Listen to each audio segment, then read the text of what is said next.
Ողջույն, դուք դիտում եք Civilnet Business-ը։ Մինչ հարցազրույցին անցնելը մենք խնդրում ենք հավանել այս տեսանյութը, տարածել այն սոցիալական ցանցերի ձեր էջերով, ինչպես նաև բաժանորդագրվել Civilnet-ի YouTube-յան էջին։ Իսկ եթե գնահատում եք անկախ լրագրությունը, խնդրում ենք այցելել Civilnet-ի կայքեջ եւ սեղմել donate կոճակը, ինչպես նաև շատ շնորհակալ ենք նրանց, ովքեր արդեն դա արել են։ Շնորհակալություն իսկ ես ներկայացնեմ իմ հյուրին, Հայաստանի կենտրոնական բանկի փոխնախագահ Արմեն Նուրբեկյան։ Բարև ձեզ։ Բարև ձեզ Աշելուս։ Պարոն Նուրբեկյան, ձեզ հետ այսօր խոսել ենք կրիպտոարժույթների մասին, կրիպտոարժույթների շուկայի մասին, որի կարգավորման նախաձեռնությամբ վերջերս հանդես է եկել կենտրոնական բանկը եւ այդ կարգավորումը օրենսդրական նախագիծը, որը ստացավ կառավարության հավանությունը, մեծ աժիոտաժ է առաջացրել կամ ոչ միանշանակ է ընդունվել համայնքի կողմից մարդկանց, բիզնեսի, որոնք զբաղվում են կրիպտո բիզնեսով։ Ասում են հետեւյալը. եթե այս օրենսդրական կարգավորումը ընդունվի, կամ Հայաստանում կգնա մոնոպոլիզացիա ոլորտի, մի քանի մեծ խոշոր ընկերություններ կմնան, կամ ընդհանրապես ոլորտը կարելի ասել կդադարի գոյություն ունենալ։ Ձեր մեկնաբանությունը։ Շնորհակալություն հարցի համար։ Արշալույս, տեսեք, ընդհանրապես եթե մենք տեսնենք, թե կրիպտո ակտիվներով պայմանավորված ընդհանրապես ֆինանսական դաշտը ինչպես է փոխվել եւ ինչով է պայմանավորված մեր կարգավորումները, ըստ էության հարցը հետեւյալն է։ Գոյություն ունի նոր տեխնոլոգիա, դա փաստ է։ Այդ նոր տեխնոլոգիայի հիման վրա ստեղծվել են որոշակի ֆինանսական ծառայություններ եւ ես այստեղ ուզում եմ շեշտադրել ֆինանսական ծառայություններ, այսինքն նոր տեխնոլոգիայի հիման վրա մատուցվում են ֆինանսական ծառայություններ, որոնք որ ունեն երկու հետևանք։ Հետևանք համար 1 նոր հնարավորություններ, այսինքն հաճախորդների համար 24/7 ավելի հարմարավետ, ավելի արագ ծառայություններ, բայց մյուս կողմից միաժամանակ ստեղծվել են որոշակի ռիսկեր։ Հետևաբար կարգավորման դերը այն է, որպեսզի հավասարակշռի այդ ռիսկերը։ Այսինքն մենք կարողանանք օգտվել այդ հնարավորություններից միաժամանակ պահպանելով կարևոր պայմանները կարգավորման տեսանկյունից, որպեսզի մենք կողմնակի ռիսկերը կարողանանք ճիշտ ձևով կառավարել։ Դրա այդ պարագայում մենք ընտրել ենք Եվրամիության մոդելը, որը որ 27 երկրի համաձայնեցված մոդելն է։ Այդ տեսանկյունից նա հիմնական թե միջազգային խաղացողների համար, ովքեր որ կրիպտոակտիվների ոլորտում ունեն բավականին մեծ փորձ, թե ընդհանրապես ով որ հետաքրքրված է ոլորտում, ամենակարևոր բանն է մտցնում է որոշակիություն այս դաշտ մտնելու համար եւ որովհետեւ դա արդեն բոլորի համար ծանոթ կարգավորում է։ Ես կուզենայի ավելի մոտիկից ծանոթանալ, թե ինչու են մտածում, որ ավելի խոշոր խաղացողներ կմնան, բայց մի բան ասեմ, այս տեսանկյունից, որ տեսեք, մեր կարգավորումը ռիսկահեն է։ Այսինքն կարգավորման չափը կախված է ռիսկի չափից։ Ինչպիսին ռիսկն է, այդպիսին կարգավորումը։ Այո, մասնավորապես մեր օրենսդրական նախաձեռնության մեջ կան 10 ձևի ծառայություններ, որոնց մեջ կան, ասենք, հասարակ փոխանակման ծառայություններ եւ կան, օրինակ, շուկայական ծառայություններ։ Այսինքն որտեղ որ դու փաստացի շուկա ես տրամադրում, հա, ասենք մեկը շատ པարզ ծառայություն է, մյուսը շատ բարդ ծառայություն է։ Կան օրինակի համար տեսակներ ակտիվների, կրիպտոակտիվների, որոնք որ կոչվում են stable coin-ներ, որոնք որ այս պահի դրությամբ աշխարհում ամենաարագ զարգացող կրիպտոակտիվների հետ կապված ոլորտն է, հա։ Այդ պարագայում դա շատ նման է բանկային դեպոզիտի կամ հաշվի, հետևաբար նաև պետք է ակնկալենք, որ նման ձևով պետք է կարգավորել, որտեղ եթե ինչ-որ մարդ ներդրում արեց այդ ակտիվի մեջ, նա ակնկալիք է ունենալու կարգավորման դեպքում, որ այդ կարգավորման պայմանները իր անվտանգությունը ապահովելու են։ Այսինքն այնպիսի բան չկա, որ բոլորը նույն ձև են կարգավորվելու, ինչքան ավելի բարդ են ծառայությունները եւ հետեւաբար իրենց ատլանտիալ ռիսկերը մեծ են, իրենք են ավելի շատ կարգավորման ենթակա լինելու։ Շատ լավ, պարոն Նուրբեկյան։ Ոլորտի ներկայացուցիչներից մեկը այս տաղավարում, որի տարել ենք հարցազրույց եւ արդեն իսկ հրապարակել ենք, ասում է հետեւյալը. ինչու է կենտրոնական բանկը առաջարկում կրիպտո ընկերությունների համար բանկային համակարգի մոտ պահանջներ, կանոնադրական կապիտալ, աուդիտ, գրասենյակային տարածք, երբ դրանք գլխավորապես գործում են այս պահին Հայաստանում որպես փոխանակման կետեր։ Նախ այդ պնդումը, որ կարգավորումները նույնացնում են կրիպտոակտիվներով ծառայություն մատուցողներին բանկային համակարգի հետ չեն համապատասխանում իրականությանը, որովհետև եթե մենք խոսում ենք օրինակ հենց փոխանակման կետերի մասին, հա, բանկային համակարգում մինիմալ կապիտալի պահանջը 30 միլիարդ դրամ է։ կարգավորման պահանջները շատ ավելի շատ են։ Պարզ է, չէ՞, որ կրիպտոակտիվներով ծառայություն մատուցման մասով, մասնարարպես փոխանակման կետերի մասին որ խոսում ենք, այդպիսի պահանջներ չկա։ Մենք համենքի հետ մի քանի անգամ կանոնադրական կապիտալ չեք պահանջում։ Կանոնադրական կապիտալ պահանջվելու է, բայց նա համապատասխանել լինելու փաստացի ռիսկից եւ հաստատ կրիպտոակտիվներով ծառայություն մատուցողներից կոնկրետ փոխանակման կետին ոչ մեկ 30 միլիարդ դրամի կապիտալ չի պահանջել։ Իսկ ինչքան է լինելու այդ պահանջը։ Դա լինելու է ռիսկահեն տարբերակով, այսինքն կենտրոնական բանկը արդեն իր նորմատիվ իրավական ակտերով դա կսահմանի օրենքից հետո։ Այո, եւ որովհետեւ ընդհանրապես ֆինանսական կարգավորումները այդպիսի բնույթ ունեն, կամ որ ենք բարդ են, մի հատ մայր օրենք է գրվում, հետո արդեն իջնում ենք ներքև եւ ըստ էության ոլորտային կարգավորումները տալիս են եւ ինքը նման է լինելու ըստ էության իր հետ համադրելի ֆինանսական ոլորտի կապիտալի հետ, ասենք օրինակի համար շատ ծառայություններ կան, որոնք որ ներդրումային ընկերությունների են նման։ Բաներ կլինեն, որոնք որ շատ ավելի մեծ ռիսկային են եւ իրենք ունենան արդեն ավելի բարձր կապիտալ։ Այսինքն գնահատելու եք նրանց կարիքները, ռիսկերը ըստ այդմ սահմանելու եք այդ։ Այո, այսինքն ռիսկահեն է լինելու, որովհետեւ ոչ մեկ նպատակ չունի փոխանակման կետերին բերել նույն դաշտ, որը որ բանկն է։ Դա պարզ է, որ խելամիտ չէ եւ օրենքը նաև հրապարակված է անցած տարվանից։ Արդ լեզվով ասած, այս օրենքի ընդունելը դեռ խաղի սկիզբն է, այսպես ասած, այսինքն խաղի սկիզբն է առումով, որ հետագա ռեգուլյացիաները դեռ նոր պետք է դրվեն։ Այո, բայց տրամաբանությունը սահմանումներ եւ այլ։ Այո, բայց տրամաբանությունը ընդհանուր շատ հասկանալի տրամաբանություն է եւ նաեւ Եվրամիության օրենսդրական դաշտի հետ համաձայնությունը ինչով է կարեւոր, որ դա ըստ էության մի բան է, որ արդեն կա, պարզ է, բոլորը գիտեն թե ինչպես է աշխատում եւ այդ տեսանկյունից ինքը շատ հստակ է։ Մի բան էլ ասեմ, որ մենք քանի որ համայնքի հետ հանդիպումներ ունեցել ենք եւ միշտ խնդրել ենք, որպեսզի մեզ առաջարկներ տան եւ շատ նորմալ հանդիպումներ են եղել, մենք գնահատում ենք համայնքի հետ խոսակցությունը, կարծում ենք նորմալ է, մենք կզարմանայինք, եթե նոր կարգավորումներ մտնելուց այսպիսի խոսակցություններ չլինեն, կարծում ենք դա բնական է, ոչ մեկ չի սիրում նոր կարգավորումներ, բնականաբար դա դիսկուսիա է, բայց օրինակ կոնկրետ աուդիտի պահանջը, երբ որ դրա հետ կապված մեզ առաջարկը արվել է, մենք շատ թեթև ծառայությունների տեսակների համար աուդիտի պահանջը պարտադիր չենք սարքել, այսինքն առաջարկը ընդունվել է եւ գնացել ենք առաջ։ Բայց ես ուզում եմ մի քիչ հարցին ուրիշ տեսանկյունից էլ նայենք։ Տեսեք, ես ինչ է շեշտադրում, որ ասում եք կա նոր տեխնոլոգիա, բայց կա նաեւ ֆինանսական ծառայության կտոր։ Ինչա կենտրոնական բանկը զբաղվում սրանով, որտեղ ֆինանսական ծառայության հարց կա։ Մենք ամենևին տեխնոլոգիա կարգավորելու ցանկություն եւ մանդատ չունենք։ Բայց եթե տեխնոլոգիայի հիման վրա ֆինանսական ծառայություն են մատուցում, դա արդեն լրիվ այլ հարց է, որովհետեւ մենք գործում ենք հանրային շահի հետ։ Եվ Հայաստանի Հանրապետությունում բացի կրիպտոակտիվներով ծառայություն մատուցողներից նաև ունենք քաղաքացիներ, որոնք վաղը պետք է ներդրումներ անեն։ Եվ հետեւաբար կարգավորումը հաշվի առնելով մենք պետք է այս բոլորի շահերը հաշվի առնենք։ Եւ բայց կոնկրետ աուդիտի օրինակը բերեցիք, աուդիտի օրինակը թեթև ծառայությունների պարագայում այդ առաջարկը արվել է եւ փոփոխվել է եւ ընդունվել է։ Ես կարծում եմ այդտեղ այդ պնդումը, որ նույն ձև է կարգավորում ինչ-որ բանկային համակարգը Ունդեր կա նաև ծրագրային ապահովում եւ այլն, այսինքն միայն աուդիտ չի։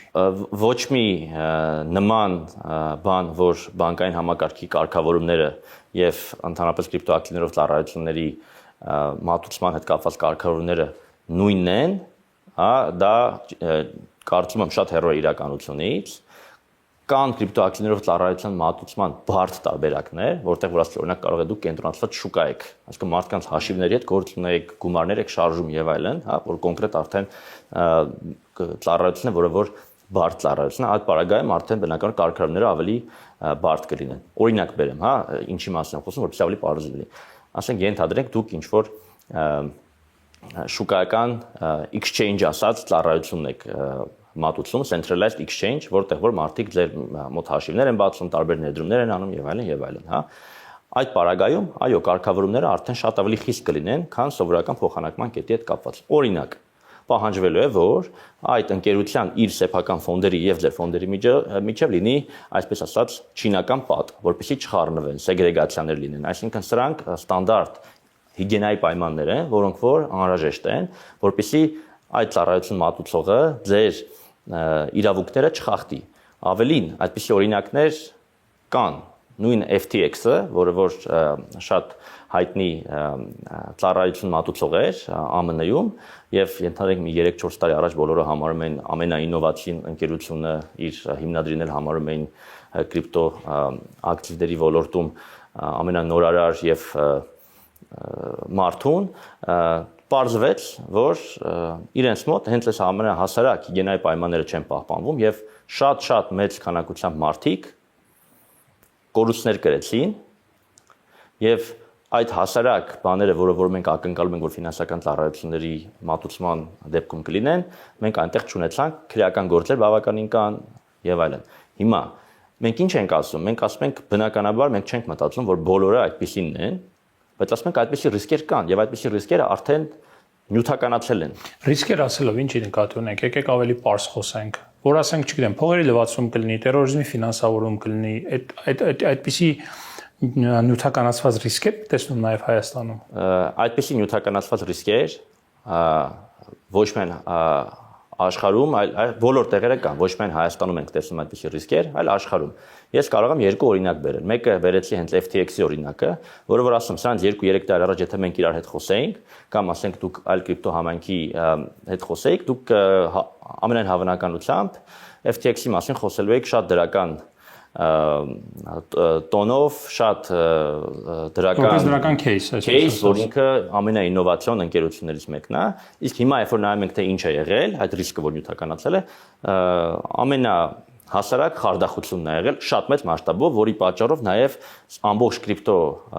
ոլորտը շատ մեծ վնաս է կրել նաև հենց ռեպուտացիայի տեսանկյունից, հա։ Դա մեկ, երկրորդը, եթե մենք խոսում ենք, դա մի նյութականացված ռիսկ, եթե խոսում ենք երկրորդի մասին, օրինակի համար փողերի լվացման հետ կապված կամ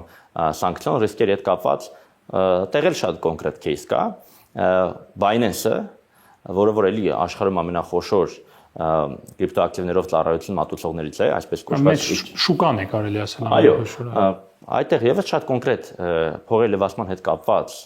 հիմա չասեմ թե ինչեր ա եղել, բայց շատ կոնկրետ դեպքեր են եղել, որի արդյունքում 4 միլիարդից ավել տուգանք է եղել։ Եթե չեմ սխալվում 4.3 կամ 4.6 միլիարդ, որը խոշորագույն պատմության մեջ տուգանքներից մեկն է եղել, եւ այսինքն այդ ռիսկն էլ է նյութականացել։ Հիմա մեր տեսանկյունից ես ուզում եմ որպեսզի կենտրոնական բանկի մոտեցումը ճիշտ լինի, այսինքն մենք չենք պիտակավորում կրիպտոակտիվներով ծառայություն մատուցողներին որպես պոտենցիալ միայն ռիսկային գործունեություն ծավալող։ Ընդհակառակը մենք իրենց տեսնում ենք, որ իրենք կարող են լուրջ ինովացիաներ անեն, հենց ֆինանսական ոլորտում։ Մեր վրա ի սկզբանե դրվում է մեղավորության կանխավարկածը։ Դե, բայց դա ասելով չի, չէ, որովհետև եթե կարգավորումները նայում ենք, այդտեղ ես չեմ տեսնում, թե որտեղ է այդ կանխավարկածը դրված, ընդհակառակը ամենալավ բանը, որը մենք կարող ենք անել ինստիտուցիոնալ զարգացման համար, դա հասկանալի դաշտ ստեղծելն է, որպեսզի այսպես ասած կասկածելի խաղացողներ Հայաստան չգան, այլ ինստիտուցիոնալ խաղացողներ լինեն Հայաստանում։ Դա է վերջնական նպատակը։ Ռիսկերի հետ կապված նրանք բերում են հետևյալ օրինակը Web3 համայնքը, նրանց ներկայացուցիչները Հայաստանում, որ KPMG տվյալներով կրիպտոգործարքների ընդամենը 0.25%-ն է կապված ապօրինի գործունեության հետ։ Մինչդեռ ավանդական ֆինանսական համակարգում այդ ցուցանիշը 2-ից 5% է։ Ինչու է կիրառվում կրկնակի ստանդարտներ։ Այս հարցին պատասխանելու համար մի քիչ պետք է ավելի մանրամասն խոսենք։ Նախ եւ առաջ կրիպտո ոլորտում ընդհանրապես տվյալների ճշտմարտությունը, այն իմաստով թե ինչքան հստակ են այդ գնահատականները, շատ կասկածելի բնույթ ունեն, զուտ այն պատճառով, որ այդտեղ տվյալների բավականաչափ բազաներ, ինչպես օրինակ տրադիցիոն ֆինանսական համակարգում են, չկան։ Եվ սովորաբար կամայական վերլուծություն եթե դուք նայեք, այդ թվում Եվրոպոլը ունի մի քանի եւ այլն, հա, այնտեղ միշտ կա շատ մեծ, այսպես ասած, range, տարբերակ, թե մինչև որտեղ են գալիս այդ ցուցանիշները, թե օրինակ ինչքան է ապօրինի գործողություններ եղել կրիպտոյով օգտագործելով, հա, դա մի կարևոր կետ է, որը որ պետք է նշել։ Դա մի բան, այսինքն ես կարծում եմ տվյալներին ընդհանրապես պետք է շատ զգուշությամբ վերաբերել։ Սովորաբար մեր պրակտիկայում մի հատ երկու հատ հարց երբ որ տալիս ենք ընդհանրապես թե տվյալները որտեղից են, աղբյուրը որն է, մեթոդաբանությունը որն է, արդեն հասկանալի է լինում, որ մենք համեմատում ենք սովորաբար անհամեմատելի բաներ, հա։ Այդ իմաստով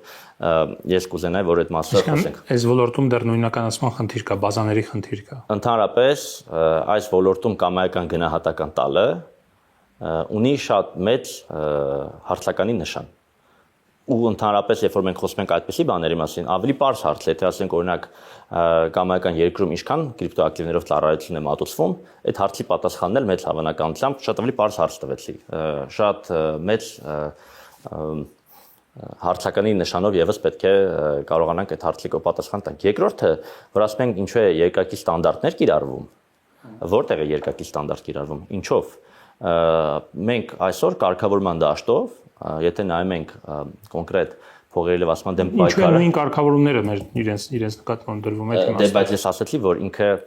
նույն կարգավորումները չեն դրվում, նույն կարգավորումն է դրվում մենակ այն պարագայում, երբ որ մատուցվում է նույն ծառայությունը։ Այսինքն մենք հիմնականում ինչ մոտեցում ունենք։ Այսինքն եթե change-ի կարգավորում է, այսպես ասած, եթե բանկային որոշակի ֆունկցիա է, բանկային կարգավորում։ Այո, եկեք օրինակներով ասեմ, որպեսզի հստակ լինի, ամենահիմնարար սկզբունքը այս ոլորտում եւ ընդհանրապես կենտրոնական բանկի ռազմավարական սկզբունքը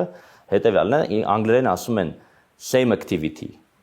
same risk, same regulation, այսինքն նույն գործունեությունը, նույն ռիսկը եւ նույն կարգավորումը։ Այսինքն անկախ տեխնոլոգիայից, եթե ինչ-որ մեկը ինչ-որ տիպի ֆինանսական ծառայություն է մատուցում, հետեւաբար նա գեներացնում է նույն տիպի ռիսկը եւ հետեւաբար նույն ձև պետք է կարգավորվի։ Հա, հիմա օրինակներով եկեք խոսենք։ Եթե մենք խոսում ենք նրա մասին, որ ինչ-որ մեկը դրամական փոխանցում է անում, անկախ թե դրամական փոխանցման տակի տեխնոլոգիան ինչ է, մենք պետք է ունենանք նույն լեգիտիմ ակնկալիքը նույնականացման հետ կապված եւ այլն, հա։ Այսինքն այդ դեպքում կամ եթե մենք ունենք ավելի բարձր կարգավորման նշաձող, դա եւս պետք է հիմնավոր լինի, հա, բայց տրամոնցը նույնն է։ Հիմա ամենատարածված իմ կարծիքով միֆ բառը չի ուզենա կիրառել, բայց իմ կարծիքով լավ չի հասկացված, որ օրինակ կրիպտո փոխանակման կետը եւ սովորական փոխանակման կետը մենք համատում ենք իրար հետ։ Եկեք մատ այդ օրինակի վրա գնանք, որտեղ ես կարծում դա շատ տեղին է, որտեղ հիմնական հարցը դրա շուրջ է լինում շատ ժամանակ։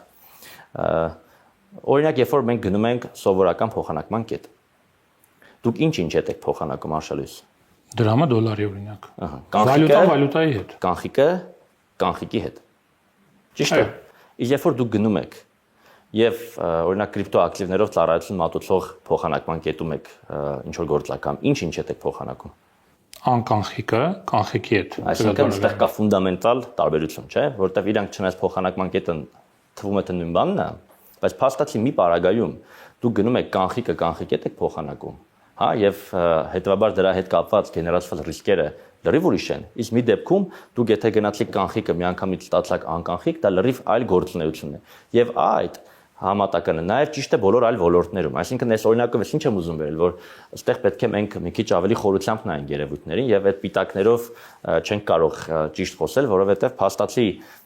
այդ երկու բաները շատ տարբեր իրարից ֆինանսական ծառայություններ են ներկայացնում։ Այո, նրանք բայց ասում են հետեւյալ, ասում են շատ լավ, մենք էլ ենք փոխանակման ծառայություն մատուցում, մյուս ավանդական փոխանակման կետերն էլ են մատուցում նման ծառայությունը, մեզ նույն դաշտում դրեք այն առումով, որ մեր վրա էլ դրեք պարտավորություն, որ մենք անպայման, չգիտեմ, անձնագիր պահանջենք, իդենտիֆիկացնենք այդ մարդկանց, որ դուք էլ տեսնեք։ Այս են ասում։ Ճիշտ է, բայց ես հենց այդ օրինակը դրա համար բերեցի, որտեվ այդ արգումենտի անկյունակարը որն է, որ մենք էլ ենք նույն ծառայությունը մատուցում։ Ես հենց նոր բերեցի օրինակ, որ դա նույն ծառայությունը չի, որտեվ մի դեպքում դուք կանխիկը փոխանում եք կանխիկի հետ, իսկ մյուս դեպքում դուք կանխիկը փոխանում եք անկանխիկի հետ։ Դա նույնը չի, իհարկե ոչ, որովհետեւ արժույթ չի, որովհետեւ նախ կրիպտո ակտիվը դուք կարող եք լինել արժույթ չի, հենց ակտիվ է, որ դուք կարող եք շատ տարբեր կրիպտո ակտիվներ գնեք եւ նույն սովորական, եթե կրիպտո ակտիվները մոռանաք, սովորական կանխիկի սովորական արժույթի պարագայում էլ փոխանցումները եւ անկանխիկը եւ դրա հետ կապված կարգավորումները շատ տարբեր են սովորական այսպես ասած փոխանակման կետերի կարգավորումներից։ Մի հատ ուրիշ բան եմ ուզում ասել այս տեսանկյունից։ Տեսեք, երբ որ ես ասում եմ, որ այս ոլորտը ստեղծել է նոր հնարավորություններ եւ մենք պետք է այդ հնարավորություններից օգտվենք, միաժամանակ կարգավորելով ռիսկերը, ես ճիշտ ասած նկատի չունեմ կրիպտո փոխանակման կետերը։ Տեսեք, մեր խոսակցության հիմնական մասը մենք խոսում ենք կրիպտո փոխանակման կետերի մասին։ Հիմնականում Հայաստանում այդ ծառայությունն է մատուցվում։ Եվ ո՞րն է այդտեղ ինովացիան։ Իրենք ասում են ինչի է ծառայությունը եւ ինչի է կանխիկով, որովհետեւ 7 տարի կենտրոնական բանկը փաստացի արգելել է կամ խորհուրդ չի տվել բանկերին, որպեսզի կրիպտոյով զբաղվող ընկերությունների համար հաշիվ բացեն եւ այդ մարդիկ մեծանան, գործունեություն ծավալեն։ Շատ լավ, եկեք այդ երկու բաների մասին։ Ես հեսա այդ հարցն էլ ուղիղ կպատասխանեմ։ Տեսեք, ես ինչու շեշտադրումը արեցի ինովացիայի վրա, հա, որովհետև ընդհանրապես որպես հասարակություն, եթե մենք այսքան կարգավորման հետ կապված ծախսեր ենք կատարում եւ այս ոլորտի վրա այսքան ուշադրություն ենք դարձնում, բնականաբար մենք հետաքրքրված ենք, որպեսզի այդտեղ լինի առողջ ինովացիա, մարդիկ ստանան ավելի լավ ֆինանսական ծառայություններ եւ դա գեներացնի տնտեսական օգուտներ։ Հա, բայց ես ձեզ հավաստիացնում եմ, որ ինովացիան այս դաշտում, եթե աշխարհում ինչ-որ մեկը նայի թե որտեղ է այս բանի ինովացիան, այնտեղ ոչ մեկ կրիպտո փոխանակման կետերի մասին չի խոսում, որտեղ որ հիմնական մասը այդ կանխիկի հետ կապված հարցերն են։ Այսինքն մեր կարգավորման ամբողջ իմաստը ընդհանրապես այլ տեղ է, որպեսզի մենք կարողանանք ունենալ այդպիսի ինովատիվ ծառայություններ, որտեղ որ իրականում լուրջ ֆինանսական ծառայություններ են մատուցվում։ Բայց մեծ եւ կայացած ընկերություններ ունենանք ոլորտում։ Ոչ միայն մեծ եւ կայացած։ Մենք օրինակ հիմա պլանավորված ունենք մի հատ ստարտափի հետ խոսակցություն, որը որ էլի միջազգային փոխանցումների ոլորտում կրիպտոտեխնոլոգիաները օգտագործելով լուրջ խնդիրներ է լուծում, հա, այսինքն այդ խոսակցությունները չի նշանակում, որ մենակ մեծ ընկերություններն են, բայց ես ուզում ասեմ, երբ որ մենք խոսում ենք ինովացիայի մասին, մենք մի կողմից չենք կարող, մենք պետք է անկեղծ լինենք, այսինքն մենք պետք է որ ասում ենք ինովացիա, մենք դի ինովացիան հասկանանք ինչ է նշանակում կրիպտո ոլորտում ինովացիա եւ այնտեղ այո ես համաձայն եմ կան շատ ինովացիաներ, բայց դա ես ձեզ հավաստիացնում կապ չունի կանխիկը փոխանակելու հետ։ Ձեր օրենսդրական կարգավորումներով ինովացիոն ընկերություններ կմտնեն Հայաստան, թե սա կբերի ակտիվների արտահոսքի Հայաստանից, ընկերությունների արտահոսքի։ Կամայական ընկերություն ում համար որ կարևոր է որ լինի հստակ դաշտ եւ մեծ ընկերություններ, ես կարծում եմ իրենք Հայաստանում կուզենան մտնել։ Այսինքն այստեղ ընդհանրապես շուկայի չափի հարցն է, ոչ թե կարգավորման խնդիրն է լինելու, բայց ես համոզված եմ, որ հավանականությունը, որ այդպիսի ընկերությունները կմտնեն, միայն մեծանալ է, որտեղ դաշտը հնարավոր է լինելու։ Հիմա եկեք խոսենք մի հատ մյուս կտորին, որը որ փաստացիային պնդումն է, որ մենք արգելել ենք բանկերին,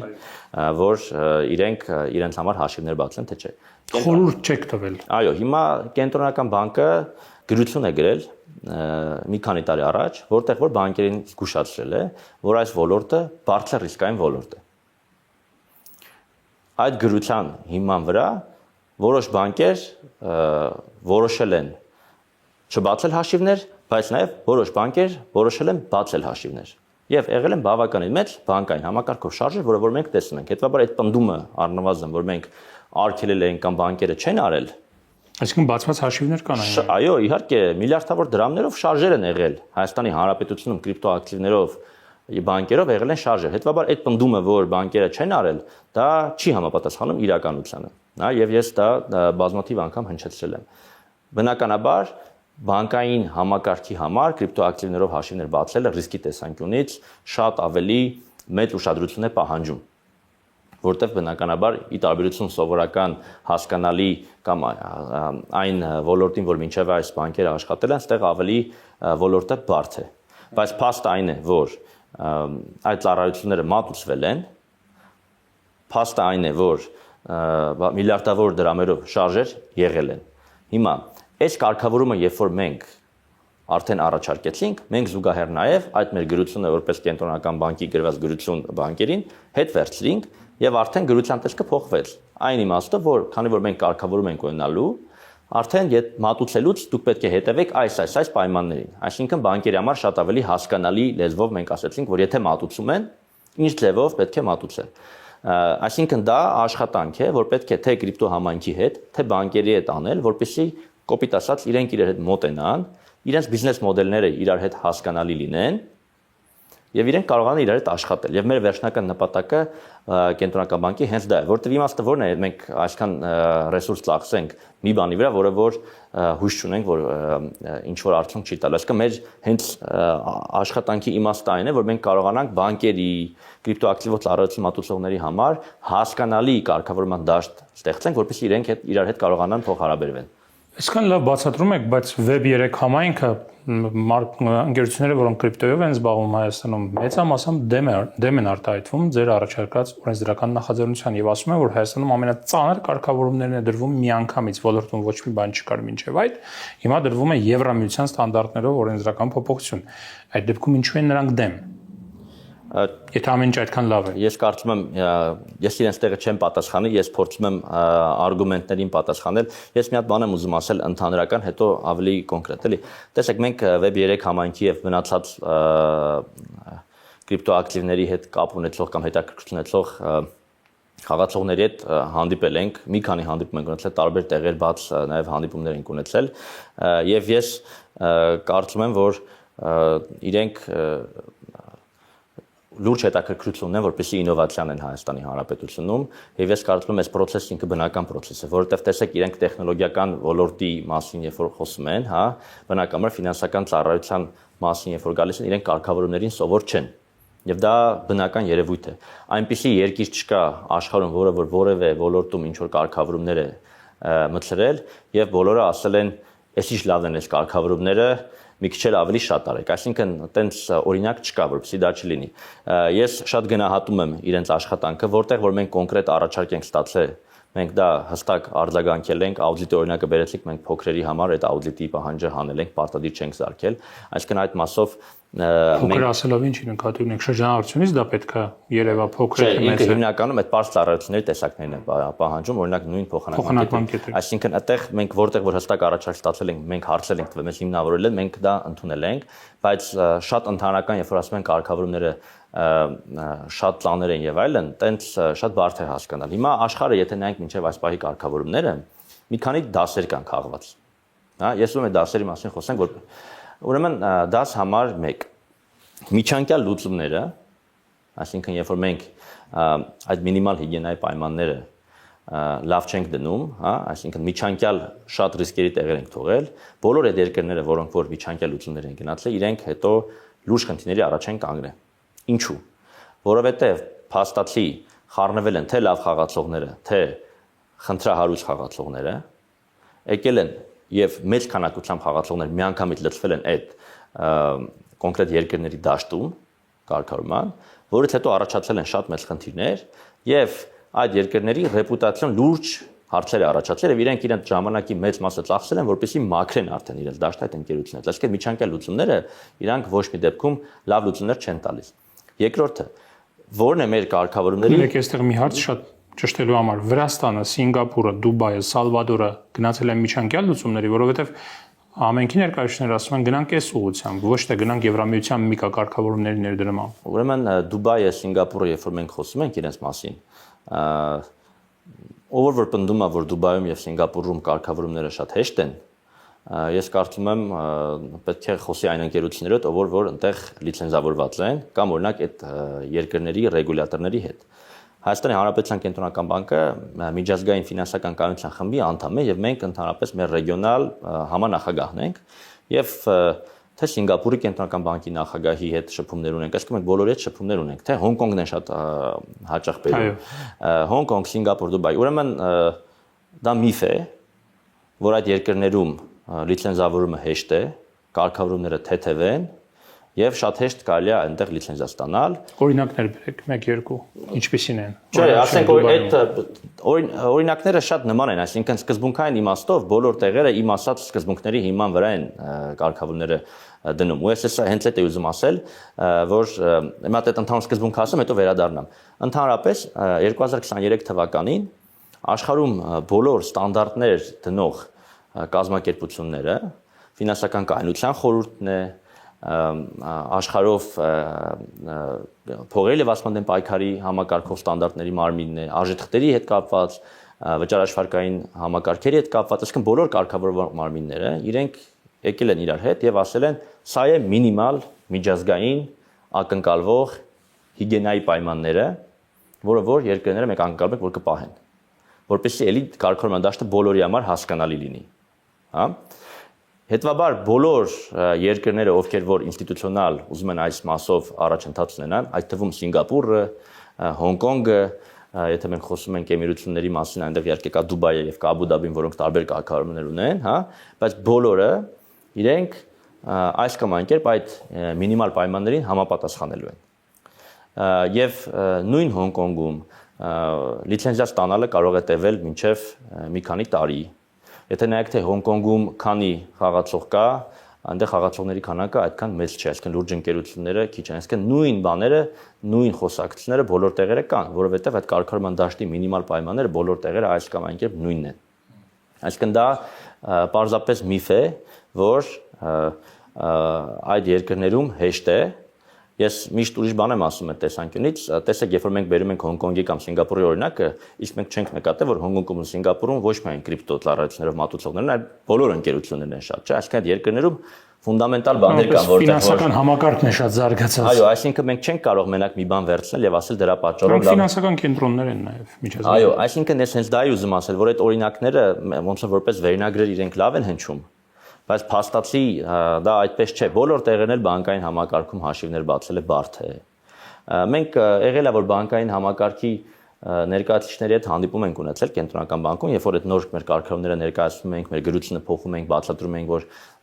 ինչպես պետք է աշխատել եւ այլն, եւ կոնկրետ բանկերից մեկի տնօրենը, անունը չեմ տա բնականաբար, ասաց ճիշտ ասած մենք ուզում էինք փորձարկումներ անենք, երբ որ փորձարկումներ ինչ որ մի կազմակերպության հետ փորձենք աշխատենք, բայց ասած երբ որ սկսեցինք աշխատել, տեսանք, որ ընդհանրապես ոչ նույնականացում, ոչ կանխիկ անկանխիկ հետ կապված որևէ պայմաններ չեն պահպանվում եւ ռիսկերը շատ մեծ են։ Այսինքն ընդհանրապես բան չկար։ Հիմա այսինքն մեր ասածը ինչն է, մենք չենք ուզում կենտրոնանանք ինչ որ ռիսկերի վրա եւ մենակ ռիսկերից խոսել, բայց մենք ուզում ենք իրոք ինովացիայից խոսել եւ ուզում ենք մոտեցնենք դաշտը։ Եվ այս կարգավորումը ինքը ամենակարևոր նպատակավոր հետապնդումը հենց այդ հստակ կարգավորման դաշտ տալն է, որպեսզի ընկերությունների համար դա լինի հասկանալի դաշտ։ Եվ բոլոր միջազգային խաղացողների հետ եթե դուք խոսեք, իրանք միանշանակ ձեզ ասելու են, որ մենք գնում ենք այնտեղ, որտեղ կարգավորման դաշտը հստակ է։ Եվ տարբերակ չկա այս միջազգային ստանդարտները, ես որ ասեցի, բոլոր ֆինանսական կենտրոնները, բոլոր երկրները, ովքեր որ հույս ունեն, որ որոշակի էական կապիտալ է գալու, իրենք այդ մինիմալ պայմանները պահպանելու են։ Դրա համար մենք առաջարկում ենք, որպեսզի մենք կենտրոնանանք հենց նորարարության վրա եւ ընկերությունների հետ աշխատենք, բանկերի հետ աշխատենք, որպեսզի այդ համագործակցությունը ստացվի։ Մենք եթե չտեսնենք, որ այդտեղ կա հնարավորություն, մենք իսկապես այս կարգավորման մեջ այսքան ռեսուրս եւ էներգիա չենք դնի։ Պարոն Նուրբեկյան, հարցը գուցե փիլիսոփայական հնչի, բայց երբ որ կրիպտո ոլորտը սկսում էր զարգանալ ու շատերի համար ինքը անգամ անհասկանալի էր, մինչև հիմա կարելի ասել, ինչ որտեղ նաև մնում է անհասկանալի, բայց ամեն դեպքում այդ ժամանակ խոսվում էր նրա մասին, որ ներկայացվում էր ոլորտը որպես ֆինանսական համակարգին ալտերնատիվ այլընտրանքային համակարգը, եթե ինքը այլընտրանքային համակարգ է, եթե այնտեղ ակտիվները իրենց կանոններով են շրջանառվում եւ այլ, կարող ես դրամապանակներ բացել, գումար պահել եւ այլ, ինչու ոլորտի ի վերջո եկավ նրան, որ ուզում է անպայման կպնի բանկային համակարգին, ավանդական ֆինանսական համակարգին, որն է պատճառը։ Ես կարծում շատ կարևոր հարց եք տալիս, որտեղ իսկապես ինքը մի քիչ իրոք փիլիսոփայական բնույթ ունի, բայց կարևոր հարց է, որտեղ ասում են, որ բանկերից պետք է անջատվենք, այսպես ասած, բանկերին չի ենթարկվենք, ավանդական կանոններին չի ենթարկվենք, ի սկզբանե այդպես էր խոսվում գոնե։ Ես համաձայն եմ ձեր հետ, որ ի սկզբանե երբ որ նայում ենք, հիմնական խոստումը, այսպես ասած, դա էր, բայց եթե հիմա մենք նայենք զարգացումներին, իսկապես կրիպտո ոլորտում շատ մեծ կենտրոնացումներ են գնացել։ Հա, այդ exchange-ների մասին, որ մենք խոսում էինք, իրենք մեծ կենտրոնացումներ ունեն եւ այնպես իրենք բավականին մեծ կենտրոնացված ծառայություններ են մատուցում։ Սցենարները, թե ինչպես այս ոլորտը կզարգանա, շատ տարբեր են եւ ես կարծում եմ ոչ մեկ չի կարող ասել։ Հա, այսինքն երբ որ մենք խոսում ենք կրիպտո ոլորտի մասին, էլի փիլիսոփայական երկարաժամկետ տեսանկյունից, հա, ինչքան որ ես եմ հասկանում, հա, այդտեղ ամենաանկյունաքարային բանը հենց այդ Web3 ասածն է։ Այսինքն ոչ թե միայն վճարումների մասին է խոսքը, այլ Web3 ասածը, որը որ առհասարակ ինտերնետում, հա, համացանցում բիզնեսի կազմակերպման եւ իրար հետ փոխհարաբերվելու տեսանկյունից ինքը նոր համակարգ է, որտեղ եթե մենք նայենք այսօր նաեւ ինտերնետում, Facebook-ը, Google-ը եւ շատ մեծ կենտրոնացումներ կան։ Այսինքն Web3-ը ինքը շատ ավելի ես կարծում եմ մեծ խոստում ունեցող բան է եւ շատ խոստումնալից ապագա ունեցող բան է եւ արդեն Web3-ում շատ բնական է, որ մենք տակը ունենանք ապակենտրոնացված նաև ծառայություններ հենց կրիպտոակտիվների տեսանկյունից։ Բայց փաստացի շատ տեղեր նաև գնացել է հենց կենտրոնացումը, որը որ նաև հենց այդ կարևոր բաներից մեկն է, որ մենք պետք է համոզված լինենք, որ մենք չենք ասում մի բան ինովացիա, բայց փաստացի նույն բանը անում ենք, պարզապես ինովացիան նրան է կանում, որ ավելի քիչ կարգավորման դաշտում ենք անում, որովհետև եթե այսօր մենք խոսում ենք օրինակ բանկային փոխանցումների մասին, հա, խոսենք օրինակ կրիպտոյի փոխանցումներով կամ բանկային փոխանցումների մասին։ Ասենք բանկային փոխանցումները տեխնոլոգիական տեսանկյունից, այդ կենտրոնացված փոխանցումները, իրենք ամենաարագն են, ամենահեշտն են եւ ամենակիչ ծախսատարն են էներգետարության եւ այլն տեսանկյունից, հա։ Ինչ է բանկային փոխանցումը երկար տևում։ Որովհետեւ այդ փոխանցումը անելուց բանկը, միջնորդ բանկը եւ այլն իրանք ստուգում են շատ քանակությամբ պայմաններ, որ այս փողի աղբյուրը գիտեն, որ ճունի ապօրինի բնույթ, հա, այսինքն շատ բաներ են ստուգում, այսինքն դա տեխնոլոգիայի հարց չի։ Եթե բանկերին էլ ասենք, գիտեք, փողը վերցրեք, միանգամից փոխանցեք, ես ձեզ հավաստիացնում, դա մի վայրկյանում տեղի կունենար եւ շատ ավելի քիչ ծախսով, հա։ Հետևաբար ինովացիան չի կարող կայանալ նրանում, որ նույն բանը անենք պարզապես ավելի քիչ կարգավորման դաշտում, այլ ինքը ավելի խելացի ձևով այդ ամեն ինչը անելն է։ Հիմա դրա համար ես ասացի, որ օրինակ Web3-ի գաղափարը եւ այդ դրա հետ կապված կրիպտո ենթակառուցվածքները իմ կարծիքով իրոք ինովացիա են եւ շատ հետաքրքիր են եւ այդտեղ դաշտը շատ արագ զարգանում է, բայց մնացած մասերով մենք պետք է իրերը իրենց անունով կոչենք եւ հստակ համոզված լինենք, որ մենք նույն բանը չենք անում, անունները տարբեր դնում եւ դրա արդյունքում միֆերով խոսում։ Ես այդ տեսանկյունից կարծում եմ, որ եթե Հայաստանը մենք փորձենք պրոյեկտենք, ասենք 10 տարի, 20 տարի հետո թե մեր նպատակը որն է եւ որն է։ Մեր կարծիքով կրիպտո ոլորտում հենց իրոք ինովացիա գեներացնելու հարցն է մեր համար, որտեղ մենք փոքր ենք, շուկայից ավելի տեսանկյունից մենք չենք կարող, ասենք, մրցակցել, այլ ռեալ հաշվի առնելով մեր մոտ Հայաստանում ՏՏ տաղանդը,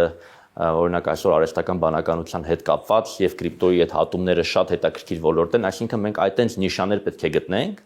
որտեղ որ Հայաստան ունենա հարաբերական առավելություն, գիտելիքահեն եւ ռեալ ինովացիաներ անենք։ Ներողություն, նիշաներից մեկը կարող է լինել այն, որ երկիրը թեպետ փոքր է, բայց իր կողքը լինում են ավելի մեծ շուկաներ, որոնց ինքը սպասարկում է, օրինակ։ Նույն Հոնկոնգի հետ կապված տարբեր առիթներով, նկատի ունեմ այդ թվում ֆինանսական, առևտրային եւ այլը դիտարկվել է Հոնկոնգը Չինաստանի վերաբերյալ նման հաբ որպես առևտրային։ Չեմ Սինգապուրի հետ կապված կան նման պատկերացումներ։ Հայաստանի շուրջը կան երկրներ, օրինակ երկրներից մեկը Իրանն է, ինքը պրոբլեմատիկ երկիր է, արտաքին ուրեմն բանի տեսանկյունից, ընկալումների տեսանկյունից հատկապես ֆինանսական մակարդակով եւ պրոբլեմատիկ է դառնում, մեր իրանցի գործընկերները չնեղվեն են հանկարծ, բայց օրինակ կրիպտոյի հետ կապված հարցերը ապագայում թույլ տալու են Հայաստանին օրինակ ավելի հեշտորեն սպասարկել Իրանի հետ կապված որոշակի հոսքեր, թե ոչ, թե նույն ռիսկերն են, նույն խնդիրներն են։ Տեսեք, իսկապես Իրանը մեր շատ բարեկամ երկիր է, պետություն է, բայց մենք գիտենք, որ Իրանը այսօր գտնվում է պատժամիջոցների տակ եւ հենց դա է ասում, որ իրականում պատժամիջոց է, հա, եւ ֆինանսական համակարգի տեսանկյունից, եթե կրիպտոակտիվների ծառայությունների մատուցումն էլ էլի պրոյեկտում ենք այդտեղ, էլի ֆինանսական տարբերություն չկա, թե դու ինչ գործիքով ես անում, այսինքն նույն երկրի տեսանկյունից մենք նույն սանկցիոն եւ ընդհանրապես այդ փողի լվացման հետ կապված նույն ռիսկերի մասին ենք խոսում, հա, այսինքն այդ տեսանկյունից մենք չենք ուզում, որպեսզի Հայաստանի Հանրապետության կրիպտո ոլորտի զարգացումը որևէ դեպ պիտակավորվի ինչ որ բանից խուսափելու տեխնոլոգիա։ Ընդհակառակը մենք ուզում ենք ինչ-որ նոր բան ստեղծելու տեխնոլոգիա լինի։ Իսկ դա շատ կարևոր բան է։ Հոնկոնգի պարագայում դուք ճիշտ եք, օրինակ Հոնկոնգում շատ դեպքերում ընկերությունները գնում են, որտեղ իրենք հույս ունեն, որ Չինաստանը շուկան կբացի, որտեղ Չինաստանը, եթե նայեք, այնտեղ էլ շատ բայրևերումներ եղավ։ Սկզբում իրենք կրիպտո ոլորտի հետ կապված շատ մեծ հետաքրքրություն ունեն, հետո կտրուկ փակեցին, բայց այսօր ռեալ երբ որ խոսում ես այդ ոլորտի մարդկանց հետ, ով որ Հոնկոնգում էլ ընկերություններ ունեն, իրենք ասում են, որ շատ մեծ հույս կա, որ Չինաստանի շուկան բացվելու դեպքում Հոնկոնգի արդեն ընկերությունները այդ մեծ շուկային կունենան հնարավորություն ծառայություններ մատուցել։ Սինգապուրի պարագայում, ինչքանով տեղյակ եմ, իրենց մոտ ուղիղ հակառակն է, այսինքն իրենք ասում են, որ իրենք Ասիայում ֆինանսական կենտրոն են, որ ընդհանրապես այդ ոլորտից հեռու են մնում։ Այսինքն ես ինչ եմ ուզում ասել այդ տեսանկյունից, որ եթե մենք խոսում ենք Հայաստանի կրիպտո ոլորտի զարգացման տեսանկյունից, մենք կարծում ենք ինքը որևէ ձև չպետք է ինչ-որ բան խուսափելու համար լինի։ Ինքը պետք է լինի իրոք Հայաստանի Հանրապետությունում նորարար տեխնոլոգիաներ ստեղծել նոր խնդիրներ լուծելու համար, հա, այսինքն եւ քանի որ մեր շուկայի չափը փոքր է, անկյունակարը մեր կարծիքով հենց այդ է, այսինքն մեր ՏՏ տաղանդը, երբ որ մենք ունենք Հայաստանի Հանրապետությունում, հա, այսօր արհեստական բանականության ոլորտը աշխարհում շատ արագ զարգանում է եւ հետաքրքիր ոլորտները այդ միջդիսցիպլինար այդ իրար հետ հատումներն են եւ մենք կարծում ենք, որ դա շատ ավելի ճիշտ դիրքավորում է։ Ամեն դեպքում շուկան իրենը ցույց կտա, շուկան կաշխատի, մենք չենք կարող շուկային ասենք թե ինքը որ ուղղությամբ զարգանա, բայց հաշվի առնելով օբյեկտիվ փաստերը մեր կարծիքով դա է, այսինքն մենք որակի եւ գիտելիքի հաշվին պետք է կարողանանք նոր ծառայել։ Հասկանալի է, եւ վերջին հարցը մի փոքր տարբերվող մեր թեմայից, բայց էլի միջազգային դրամական փոխանցումները, ընդհանրապես ակտիվների փոխանցումների հետ է կապված, վերջին շրջանում լինում են բողոքներ եւ մենք լսում ենք դրա մասին, որ դեպի Հայաստան դրամական փոխանցումները, խոսքը հատկապես դրամով, ներողություն, դոլարով, եվրոյով փոխանցումների մասին է, որոշակիորեն դժվարացել են։ Ինչ որ բան է փոխվել կարգավորումների մեջ միջազգային փոխանցումների առումով, Հայաստանը ավելի եւ Հայաստանի նման երկրները ավելի խիստ են դիտարկվում, օրինակ այն երկրները, որոնք Ռուսաստանի հետ ունեն առևտրային բարձր, բավական մեծ ուրեմն կապեր եւ հարաբերություններ, ինչ է փոխվել։ Ըստ էության 2022 թվականի փետրվար ամսից, քանի որ Ռուսաստանի հետ կապված սանկցիաների ճնշումը շատ մեծացավ, հենց դոլարով, եվրոյով փոխանցումները եղել են հենց այդ նոր սանկցիաների ամենակենտրոնական դիրքում եւ այդ ճնշումները ժամանակի ընթացքում մենակ ավելացել են, այսինքն սանկցիաները միայն ավելացել են եւ եթե նայեք սանկցիաները շատ բարդ են, այսինքն օրինակ եթե նայեք մինչեւ 2022 թվականը սանկցիաները եւս եղել են շատ տեղեր աշխարհում, բայց իրենք շատ ավելի པարզ են եղել, հիմա շատ ավելի բարդ են, այսինքն այդտեղ հիմնականում նույն երևույթն է, որ սանկցիաների տեսանկյունից ճնշումները շատ են, կարգավորումները միայն շատացել են, Հայաստանի հետ կապված որևէ սպეციფიկ խնդիր չկա, մենք մեր գործընկերների հետ երբ որ խոսում ենք սանկցիաների մասով մտահոգություններ չունենք, բայց առհասարակ հաշվի առնելով առևտուրը Ռուսաստանի Դաշնության հետ եւ ոչ միայն Հայաստանի մասին է խոսքը, այսինքն բոլոր երկրները, որոնք որ ունեն մեծ առևտուր, իրենք բնականաբար